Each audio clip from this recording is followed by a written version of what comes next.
Hi,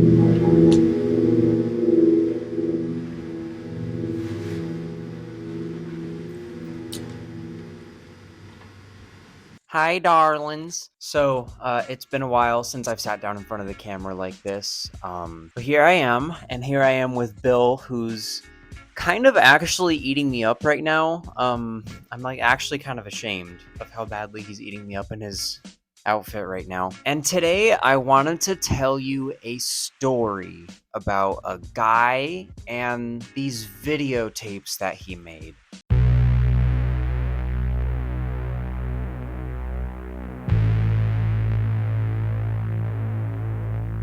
So the year is 1997. I wouldn't be born for another 3 years, so who really cares? And the main character of our story, his name is Joe Francis. This is not I'll put a picture right here. This is like a Mike Wazowski thing, which we'll come back to Mike Wazowski. I'm going to be asking you to put a lot of pins in ideas that I'm going to come back to, because I always see these other YouTubers like, hey, put a pin in that for me. And like, I want to be cool like that too. So put a pin in that for me, would ya? But his name is Joe Francis, and he's trying to make it as a production assistant in the wonderful land of Hollywood. And he scores a gig working on a show called Real TV. Today, video cameras are everywhere. We bring you the pictures they've captured.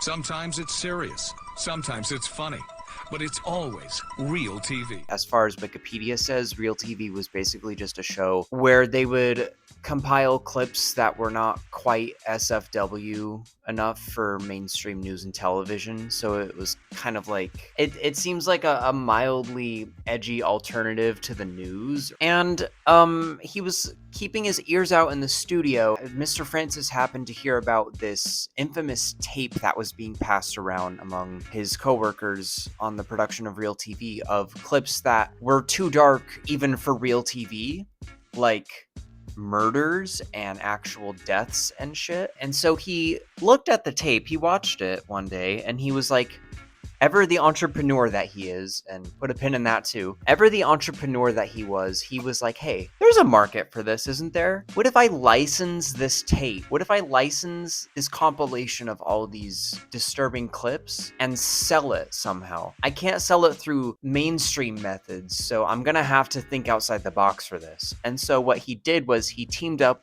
with Mike Wazowski's brother, and by that I mean Billy Crystal's brother. He did some editing, and he took all these clips and put them on these tapes called Banned from Television. It's a snappy, flashy title that immediately gets your attention. Of course it was going to work. And he made a couple infomercials that he would play on late night television.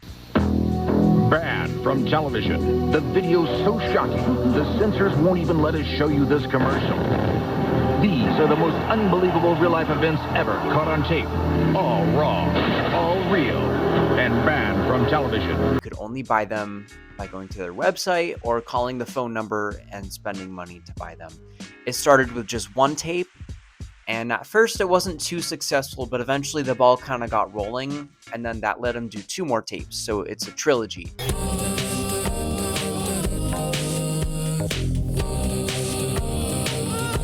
There's Banned from Television 1, Banned from Television 2, and Banned from... My chicken nuggets are ready. I will be right back.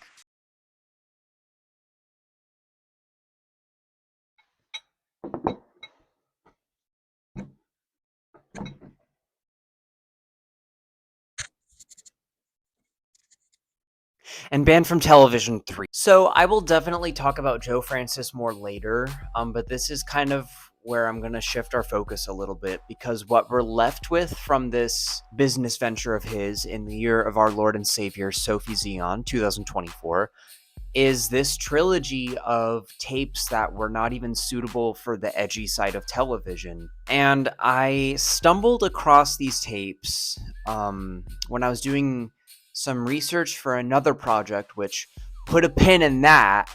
Oh my gosh, your wall's gonna be full of holes when I'm done here. And I found them on eBay for pretty cheap. put a pin in that too, because I'm going to talk about eBay. And I ordered them, and I decided to watch them and share my thoughts here because, like I'm living in 1997, the idea of these tapes really caught my attention, and I think there's a bit of a discussion to be had about them. And before I show you anything, I want to make it clear that I'm going to be heavily censoring the footage on these tapes because a lot of it actually is pretty shocking, and I'm assuming that most of you don't want to experience a complete barrage of violent imagery right in your face, not just because YouTube won't allow it, but just because most people just don't want to see that unprompted, you know? I will be describing a lot of it though, and I'll be kind of generous with some of the audio that I play as well, so if you have a hard time hearing about or listening to really bad things that have happened to people, I don't know if I would continue from here in the video. Like, I'm going to be silly about it, and I'm going to be critical, and I'm going to be eating my salad. But there is some actually pretty horrible stuff on these tapes, and I'm going to talk about it. If you're still here, let's jump into the first band from television, shall we?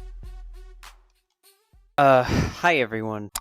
Oh yeah, I should also mention it so you're not completely jump scared by my face from that angle, but I am going to intersperse some reaction footage throughout my analysis. This is my genuine first watch of all of these tapes. So I figured before I start, I should mention that I'd like to take a shot of vodka before every one of these movies. So we're going to start with that. I don't think I can do this sober, that's all. So I have one syringe full of vodka, and then a syringe that's almost full of pickle juice. I think you're supposed to do this as a chaser, but I think it's more fun if you do them both at once, so that's how I'm gonna do it. Let me strap up real quick. Okay, here we go. Going in. Ready, set, go.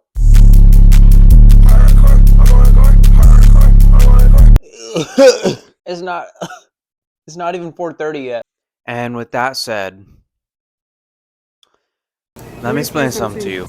I want to make it clear that what you see from me in this reaction footage is not me making fun of the victims of the things that happen here, but more so a reaction to the gall on display. These tapes are meant to evoke the reactions I give. They are meant to shock you, and on my first viewing, that's how I reacted. But since I'm taking a second look here, I'm going to approach the content of these tapes a little more critically. Like, I can touch on this idea more later, but I think the world we live in today is much more willing to see something like this, react to it, and then swipe to the next one, react to it, and then swipe, and not really, like, process what we're taking in. And I want to defy that for a second and just talk about this. Absorb it. Discuss it. Gah! Because I think there's a legitimate discussion to be had about why this kind of content exists in the first place, and not just about what the content is. TLDR, if you see me smiling or laughing, it's really just me reacting to the audacity on display. I have no intention of making fun of the victims of the unfortunate things that happen in these tapes. Simple as that.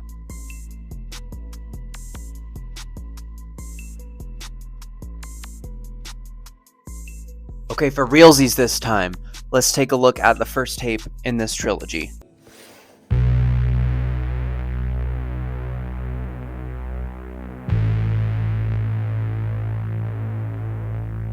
So, the bottom line when I'm analyzing these tapes, considering the content, is that no matter how I analyze it, I am handling footage of real human suffering and, in many cases, death. So it might seem kind of weird and counterintuitive, but I'm gonna set some of that aside while I'm talking about these tapes.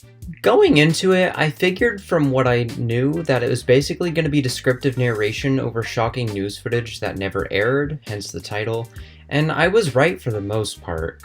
But I underestimated just how far the parameters reached for the kind of footage they'd gather for this. It's mostly amateur footage recorded on 90s mass market video cameras. I'm having a hard time finding too much background information about real TV, so it's kind of hard for me to guess how they even got this footage in the first place. But there's stuff from all over the world here. I don't know if it's that people submit it to them, but I think that, like, half or a little over half of the clips in these tapes are from different countries, and that actually kind of made me feel a little more uncomfortable watching them, because it's like, it's in a place I'm unfamiliar with, and I don't really know what's gonna go down here, you know? I felt there was a pretty okay sense of organization and flow in this one. Over the course of one action-packed and thrilling hour, we start with some foreign hostage situations, then we transition into some dash cam and police footage, get ready for a lot of that, some animal footage, which was incredibly troubling to watch, and a brief aside into the world of prostitution and public indecency. You know, at first, I actually thought the sex stuff was, like, really gratuitous and sleazy, but then I remembered, like, everything here is gratuitous and sleazy, and the title is banned from television, and if I saw this on Como 4 News, I'd probably be pretty shocked, so I guess it makes sense. Yeah, let's give a quick shout out to Como 4 News.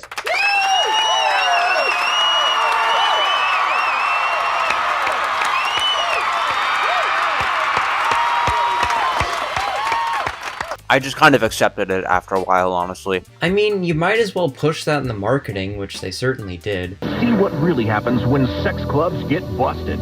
They won't show you, but we will. You'd be kind of stupid not to, considering you're trying to advertise to the same people who would end up loving Spike TV in a few years. Dudes! Guy... Oh. I shook him too hard.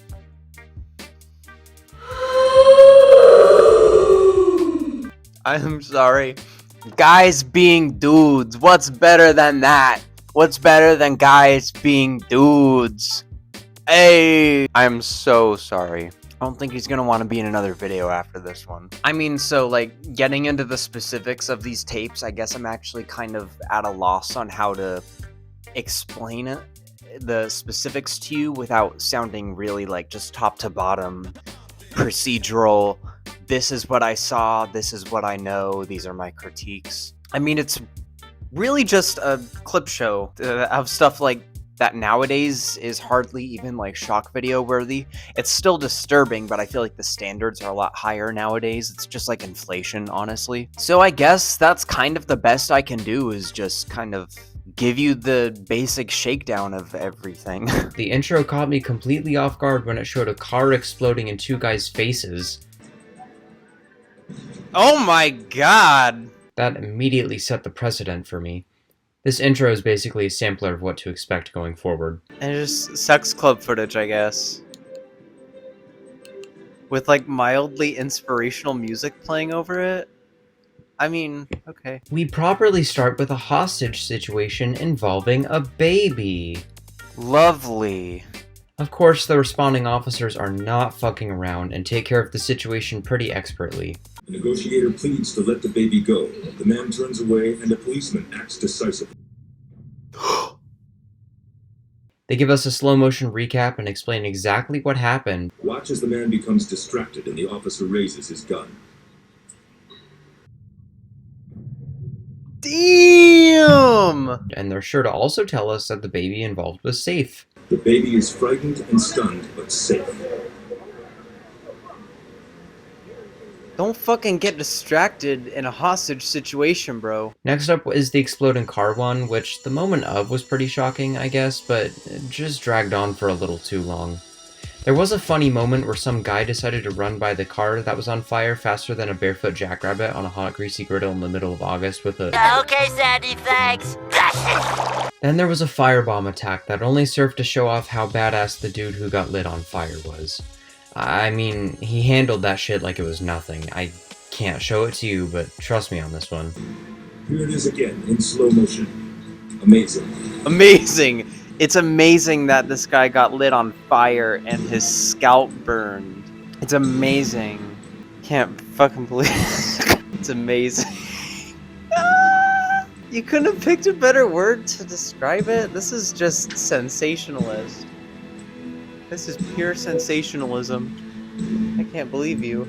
Cut to a hostage situation in El Salvador. I was vibing with the incompetence of the cops pretty hard. The police mistakenly pepper spray a hostage and grow more and more Are you violent. fucking serious? Until some dude got shot in the chest with a shotgun. That kind of caught me off guard. This was the moment where I knew these tapes weren't afraid to show me what was really up. And this is where I kind of clenched my anus for the rest of my viewing. My last note about this one is that there's clearly no care to really balance the length of these clips, because this one went on for 85 goddamn years. Like, maybe I'm exposing my degraded sense of patience by saying this, or maybe the editors of this footage just couldn't find a more engaging or intense way to establish the context before the punchline hits. I'm usually wrong about a lot of stuff though, so you can just say I'm wrong. A couple deadly dashcam clips take us to a rather tense standoff between a group of officers and this old guy who very slowly removes a shotgun from his trunk, loads it, and proceeds to take his own life with it. This one kind of falls on the opposite spectrum of the El Salvador hostage clip, because here the tension is like really thick. But I think that's by way of the situation rather than anything that the producers and editors were doing. Regardless, I kind of had to question law enforcement tactics as a group of police officers proceeded to watch this man remove a firearm from the trunk of his vehicle, slowly load ammunition into it, prepare the weapon, and then turn it on himself. Was there a point where they should have stepped in? I don't know. I'm not a police officer. But just, you know, as a very concerned citizen, I couldn't help but feel like something was missing in their approach here. Anyways, now we've reached the animal section, my favorite. I love watching. I can't even say it. This is easily the least watchable part of the whole tape for me. Not that I'm like particularly like an animal person, but it's still hard to watch animals suffer. It's never easy to watch that kind of stuff, obviously. I was mostly just pissed off the whole time, in all honesty. Two separate clips of some bull aggravating in Spain lead to some guy getting his whole dick and balls exposed to a stadium of people, and also to a lady getting gored around like a rag doll. Did they like put the bull down after this though or something? That's fair. What happened to the bull? Tell me what happened to the bull, motherfucker. Next is a really unclear and uncontextualized clip of a shark apparently eating a lady's leg off near Chile, but you don't see anything besides a shark approaching the lady in the water and some off-screen voices saying shit like, "Oh my god, it got her. Holy shit." Like, obviously something happened, but there's like no further context, no follow-up, hardly any backstory. I don't really know. I don't know if the producers were at as much of a loss as I am, but it kind of just leaves me feeling like maybe this one should not have been included. I really don't know. Finally, easily the most frustrating and distressing clip on the tape for me was the elephant rampage. Can you already tell where this is going? A circus elephant gets frustrated at being a slave and lashes out at her captors, and then proceeds to rampage through the city until they get a bunch of dudes with rifles to kill her. I actually almost wish the elephant managed to fuck up more shit before she went down. And this is random, but I was thinking about this. Do you guys remember that elephant in India who killed that lady? And then the elephant came back to fuck up the lady's funeral? Like, that was weird, right? Elephants are so smart. So that kind of makes this clip hurt even more. There's a whole Wikipedia entry about this event you can read about. I'm just saying. Ladies and gentlemen, we have reached the sex.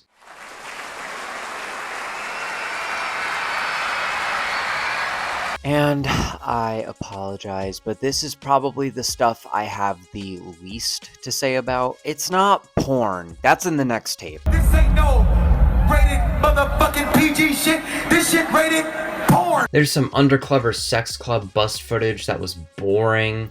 A clip of a prostitution bust involving a cop who's trying to get some himself, which... Look, my only note on this clip is that it exposes the double standards regarding sexploitation in these tapes. Why do you try to censor the dude's cock, but nothing else in this tape? Again, we're talking like Spike TV levels of shit here. So you can't show a dude audience another dude's junk in a sexual context, because that's just gay. I'm just saying though, all is fair in love and prostitution. Anyways, they both get arrested. Finally, we see a footage of a 2 Live Crew concert that gets very raunchy. I mean, what else did y'all think was gonna happen at a 2 Live Crew show? It must have been awkward as fuck to watch live though. Like, what do you even do in that situation in the audience? What's up?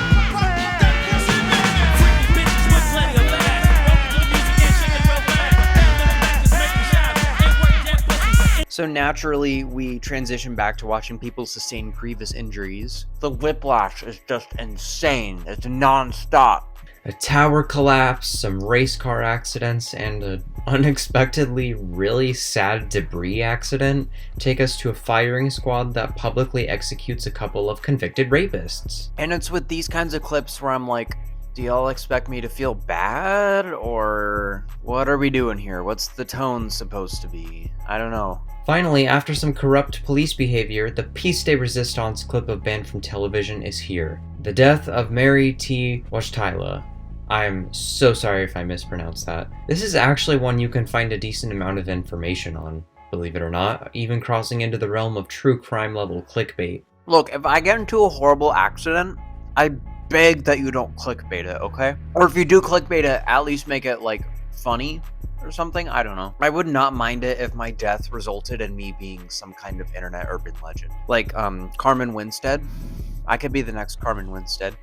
Hi, my name is Carmen Winstead. I am very just like you. Did I mention to you that I'm dead? I think I kind of ate that. This is another clip that has a lot of tension to it, and the payoff is so horrific and fast that you don't even have time to think about it. This clip is probably the scariest to me in this collection because of that. It's simply a horrible accident that happened to get captured on camera. I don't know, it's stuff like this that makes me regret watching these tapes. And then a slow fade to black, which makes me think we've unceremoniously reached the end. But wait, there's more! Stay tuned for deluxe edition bonus footage. Like a deluxe version of an album, I seem to have purchased the deluxe edition of this tape with extra clips. Although, in all honesty, they all kind of blend into the pantheon of horrors I've already witnessed. Besides a thorough firing squad and the vigilante justice public burning of an unconvicted sex offender, I wouldn't say these clips really captured my attention any more or less than the rest of the tape. It's all just icky. So, that's the first banned from television, and I'm gonna be upfront and say that this is the one that I have the most to say about. I probably rate it like a 5 out of 10. It's novel, it's a novelty, I guess, for the time. You know, this cute little, it's not cute, but this little time capsule of like 90s infomercial culture, early internet kind of stuff, you know. I mean, at the end of the day, it really is just adequately edited exploitation trash. But I mean, I'd be lying if I said there wasn't a little bit of like morbid entertainment to be found in that idea, I guess. It's nothing special though. I'm not gonna say this isn't a concept you could make an effective trilogy out of, but the shock does kind of run its course here, and only here. You've got a little bit of everything here, from the tragic to the thrilling to the revolting. Not that this tape was anything beyond sleazy and exploitative to the absolute maximum, but I think this concept done once is enough. Yay! Yay! Alright, that was banned from television. Alright. Yeah, no, some of that was like legitimately like, holy shit. I could have also used like a little more commentary on some of it. Not bad though. I don't know. There's 2 more of these to watch, so let's keep going. I need another shot. I feel very fulfilled on my 90s pulp footage. So, did we really need to bait people with 2 more of these things? Apparently we do, because Banned from Television 2 just feels like more of the same, just a little less interesting.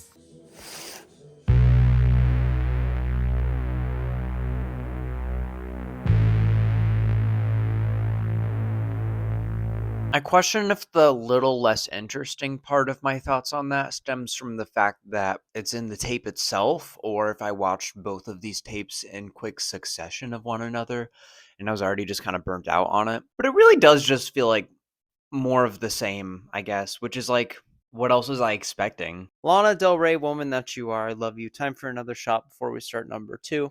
I'm almost out of pickle juice, so I replace it with lemonade. Here we go.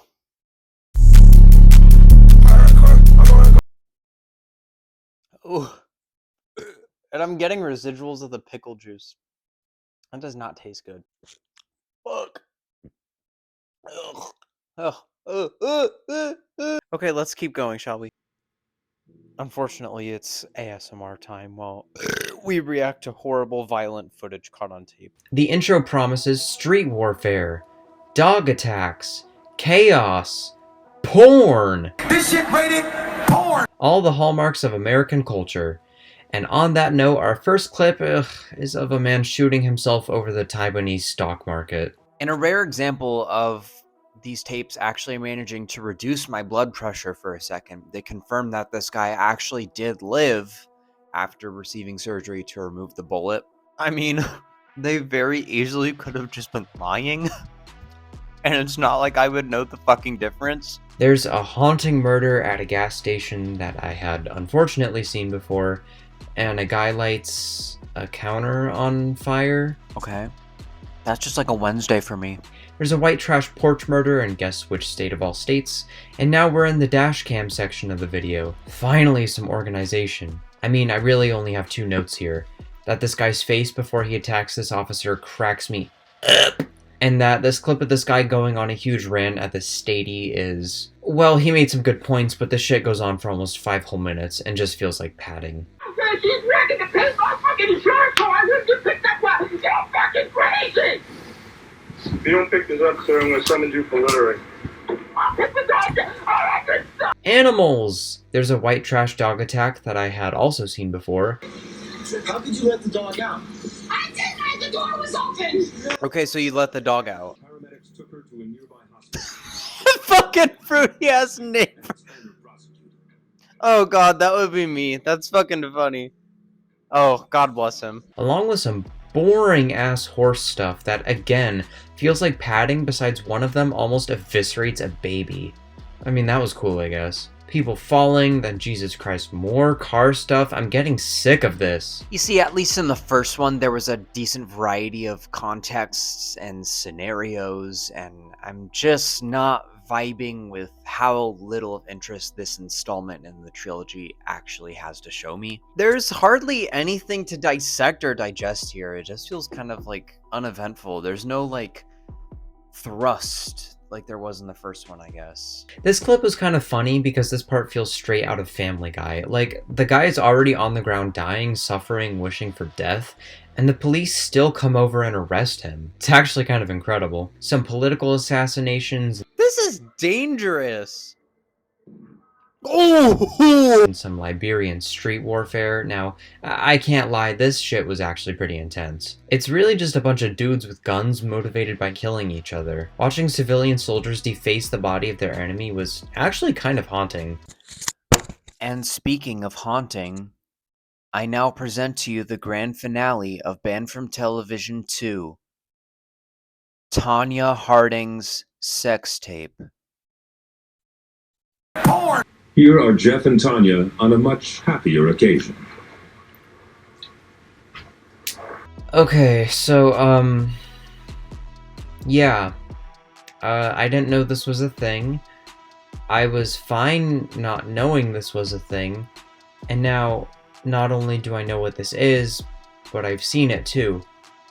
And it's very, very unfortunate. It's very unfortunate that I had to see Tanya Harding's no-no square on full display, and it's very unfortunate that the last shot of Banned from Television 2 is Tanya Harding bouncing on some dick like Azalea Banks' music retirement announcement. So why am I watching this right now? Why is this on...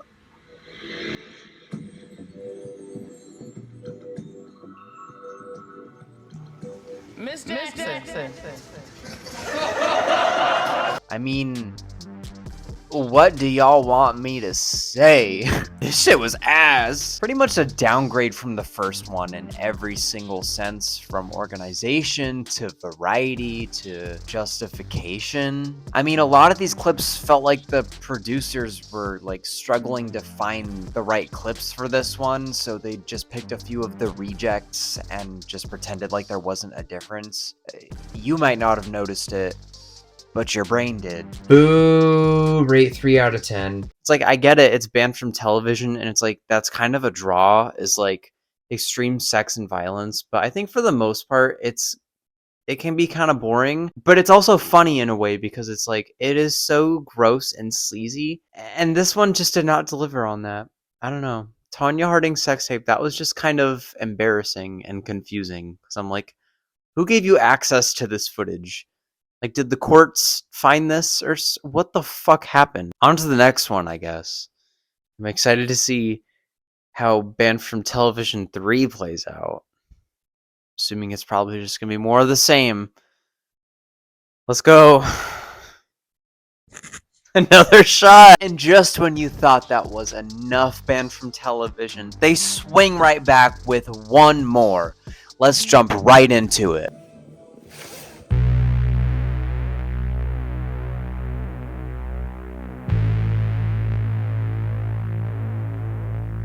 Here we go. Don't think about it, just push through.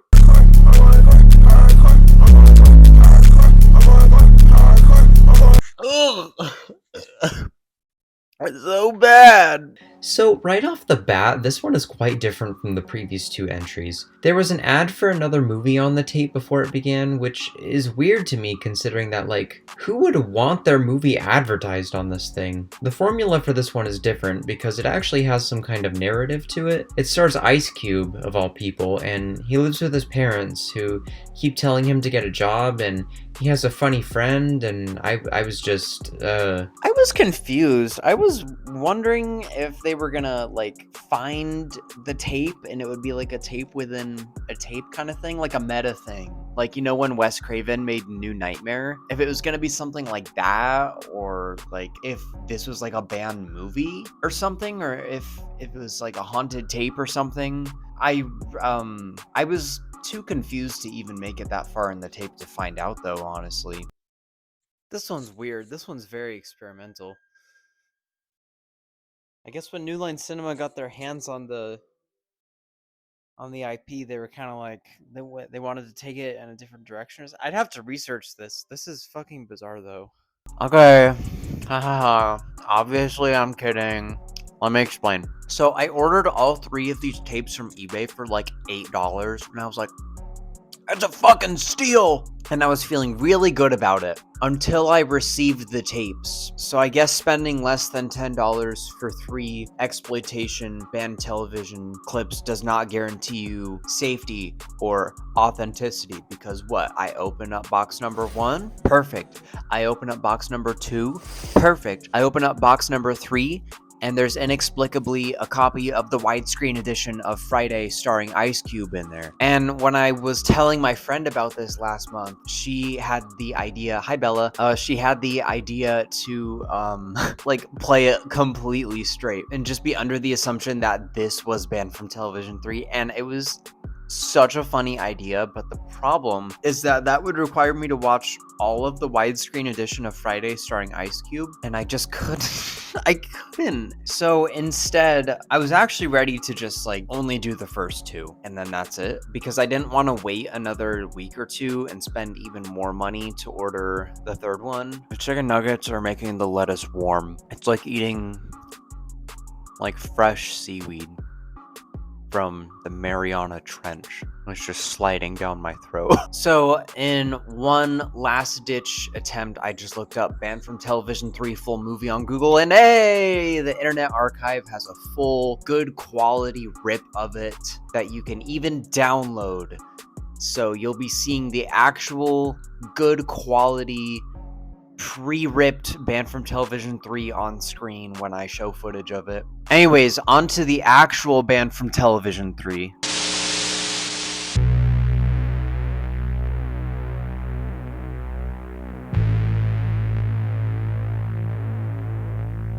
Hey, so it's like 5 days later or some shit. Shot of vodka with no chaser, except I will be having a chaser. This is gonna be a fuck show.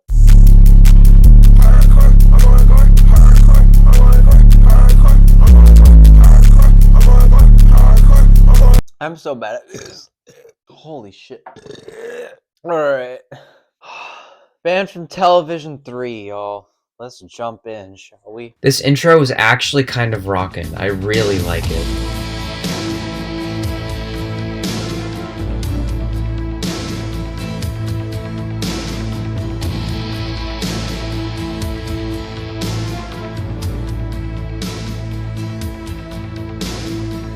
We open with some convenience store CCTV footage, the second clip of which is one of the most horrifying displays of the resilience of the human spirit I've ever seen.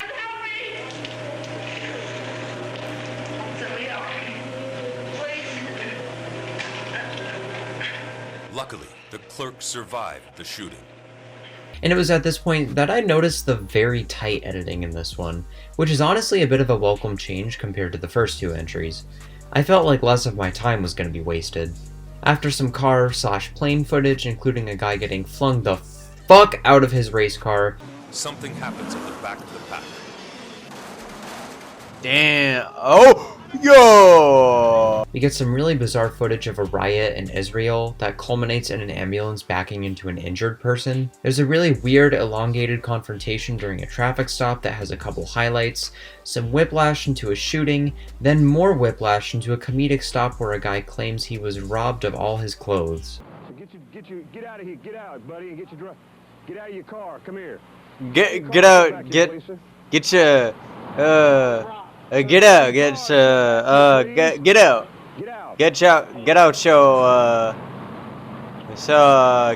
Okay, back to this exploitation, I guess. In part 1, the theme was illegal sex work. In part 2, the theme was Tanya Harding's Punani. And the theme this time is spring break, baby! I'm out of town, thugging with my round. My coochie pink, my booty hole brown. Psychologists say the presence of the video camera encourages these women to take it off in order to achieve the most notoriety and a few months of fame. Oh, is that really true? Okay. Source, psychologist. That's all you need to know. A psychologist probably said that one time. Fun fact, it's been said by Joe Francis himself that this segment of the tape in particular was what would inspire him to go on and create the huge franchise that he would pursue after Banned from Television. You may or may have not have heard of it. It's called Girls Gone Wild, which resulted in over 300 tapes being made, millions of dollars spent on advertising and celebrity endorsements, including Snoop Dogg and Eminem. Hosted by Snoop Dogg, yours on video or DVD for just $9.99. And it would raise Joe's net worth to $150 million fucking dollars by 2008. I'll just do some hot jugs, Brody. You know what I'm saying? A ski accident that kind of spooked me leads into more dashcam footage. You know, I'm getting a little sick of this shit. These two clips take up 5 whole minutes and 95% of it is just chase footage. I'm not asking for a quick payoff every time, but you gotta cut some of this fluff out or else it's just boring. This car flip is weird because all of the paper that flies everywhere. Oh shit! Golly, were they doing homework in that car? And then we get the story about how this pastor in Florida was caught at the strip club, and it was actually pretty juicy. And then we transitioned straight into a series of hostage situations. These were pretty crazy, and I have to give credit to what the dog doing? The brave sharpshooters who managed to get these clean shots on the perps. There's a sad fire rescue gone wrong, which is weirdly punctuated by obvious sound effects added in post. Like, I don't necessarily blame Joe Francis for this, because as far as I can tell, they didn't do this with any of the other clips unless I'm stupid.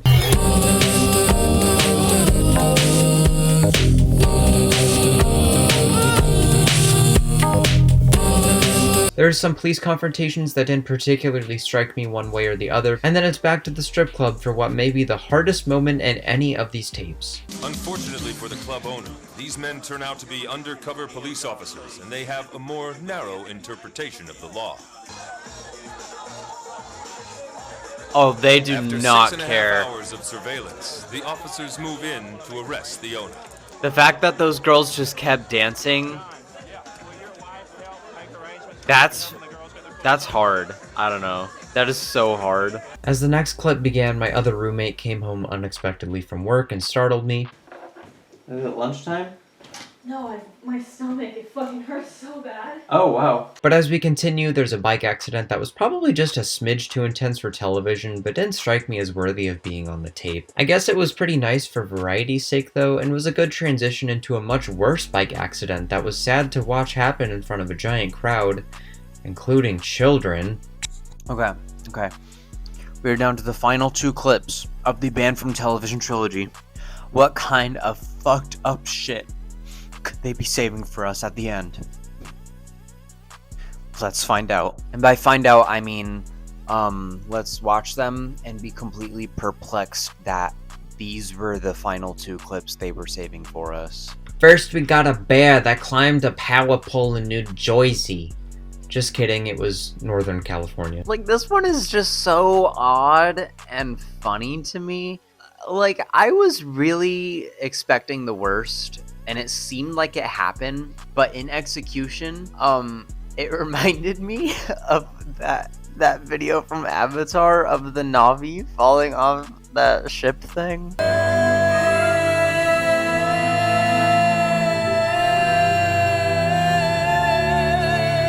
And in my opinion, it's fine to make fun of this one, I argue, because it was a stupid bear who didn't know any better.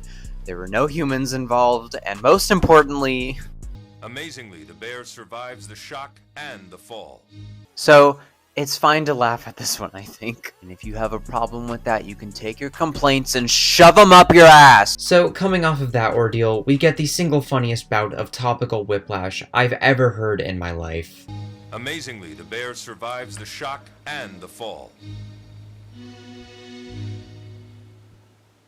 The fall of communism in the former Soviet Union has brought about many changes. And we proceed to finish the Banned from Television series with a Russian heavy metal concert that includes completely nude women and a drunk little person going crazy on stage. I could do nothing but sit in silence as this exhibition of insanity finally came to a close. Of all the emotions I thought I would be feeling by the end of this experience, dumbstruck was certainly not one of them. But here we are. I guess I'd rate that one like a 5.5 out of 10. I always felt like decimal ratings are so like fucking stupid and arbitrary, but like I don't want to call it a 6, but I like it more than the first one. I mean, there were, you know, it's not as iconic as the first tape, but like there were some highlights and some decent variety, I guess. Like, it's not good.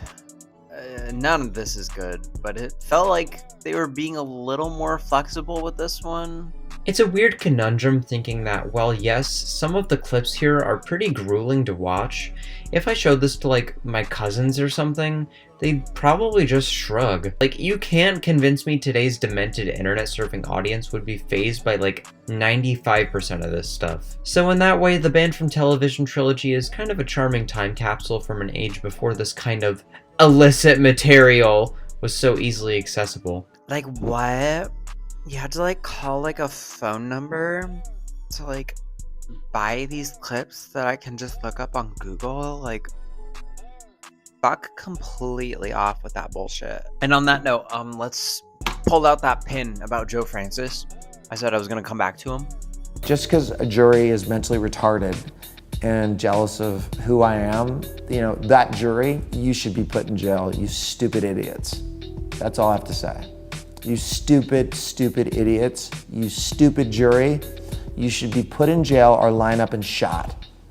You're idiots. It's sad. After Banned from Television took off, one of his old coworkers from Real TV actually like filed a lawsuit against him because his coworker said that he was the one who actually had the idea to license the tapes and that Joe went ahead and did it anyways. And Joe ended up having to pay some kind of like undisclosed amount to settle the suit, and he's totally not bitter about it, according to this little blurb from his WordPress website that I'm now going to do a dramatic reading of just to show you how not upset about it he is anymore. You don't have to be guilty of anything to get royally screwed by the legal system. The problem is, the legal system is a game, and it is manipulated by politicians, lawyers, judges, and savvy but unethical plaintiffs. I've definitely learned firsthand that the legal system can be politically motivated and used strategically by politicians to advance their own personal agendas. It's a big racket, and if you don't know what you're doing going in, you can get steamrolled. I've learned that the truth does not always come out, and it does not always prevail. I put this troubling episode behind me and focused on growing our business. It wasn't always easy. In fact, it was a constant challenge. The reason they give you so much math in business school is to train your brain to solve problems. In business, you are faced with problems day by day, hour by hour. If you can't get comfortable with the idea of solving problems, in fact, if you can't learn to actually enjoy such an environment, you will never succeed. No, but for realsies, like, I wasn't even alive when any of this was going on, so I wasn't there. Despite the rumors, I was not in the room when this conversation was being had. It sounds frustrating, though, to have to deal with that. And, like, you know what Offset said about clout. Do anything for clout. They do anything for clout. Do anything for clout. They do anything for clout. And, you know, I would feel a little more sympathy for Joe Francis, if it weren't for the fact that he'd later be convicted of 2 counts of tax evasion, bribery, defamation, dissuading a witness, death threats, publicly stating that he pled no contest to child abuse by filming underage girls, and pled no contest to child him serving 336 days in jail. So with all of that in mind, you can kind of see the moral bedrock of banned from television, as if it wasn't obvious. This is just exploitation at its plainest. Profiting off of the tragedies of others. It's what you call sensationalism. How you feel about it is really up to you. It's a bit of a gray area in the world of media, because on the one hand, we as humans crave having our darkest curiosities satiated if we can. All it takes is calling that number and spending a few bucks to see what could possibly have been banned from TV. And especially because these tapes were produced in the 1990s, and you might recall South Park's tragedy rule that 22.3 years after a tragedy, any kind of grieving is outdated and you can make light of it. We're well beyond that point with anything in these tapes. That's a bit of a joke example. But you're also not going to sit there and tell me that there's not some legitimacy to it. But on the other hand, these are all moments I'm sure none of the victims involved, and especially their loved ones, wanted filmed. Taking into consideration the fact that Joe Francis and anyone else involved in the production of these tapes can no longer profit off of you checking them out anymore, I think the morality of banned from television is really formed by your own perception in 2024. Like, I'm a bit of a solipsist and a nihilist in many ways, so I personally have a hard time feeling any kind of guilt watching these tapes that I had nothing to do with, and am contributing no money towards the people who do, but I also think that any opinion or perspective on this is valid, honestly. Like, I understand wanting to fulfill your curiosity by watching them, but also if you don't want to guffaw at real pain and suffering of other people and creatures, that's valid. It's really just a difference of perspective, honestly. So, yeah. I think that's all I have to say about banned from television. It's this little time capsule from right before the internet became the way it would be, and there's certainly a novelty to it. I think when you wave away the mystique of the title and the promises they make and just dig into it critically, they're like kind of lame and lazy. This concept, if it was done better, could have been like harder hitting. But as it stands, they're just made for your $10 and a reaction. Like a circus sideshow or something.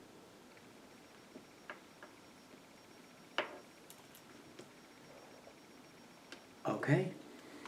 Alright.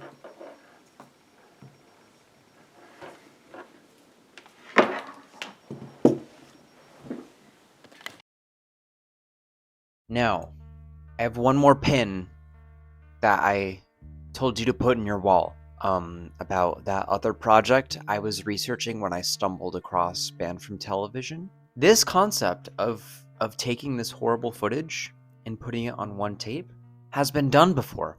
If you're big in the world of horror, you've definitely heard of it. But there's a 1978 film called Faces of Death. It's actually getting like a weird reboot this year with Barbie Ferreira, and like it's garnered kind of a reputation in the horror world for its portrayals of graphic and real and sometimes fake death footage. And the movie was so controversial upon release that it was actually prosecutable to sell it in the 1980s in the United Kingdom. It was a part of a phenomenon, a big list of movies called the video nasties. There were 72 movies on that list that you could get in big trouble for trying to sell in the United Kingdom. And guess what? Over the last year, I have watched all 72 of those films, and I'm going to talk about all of them very soon. Stay tuned.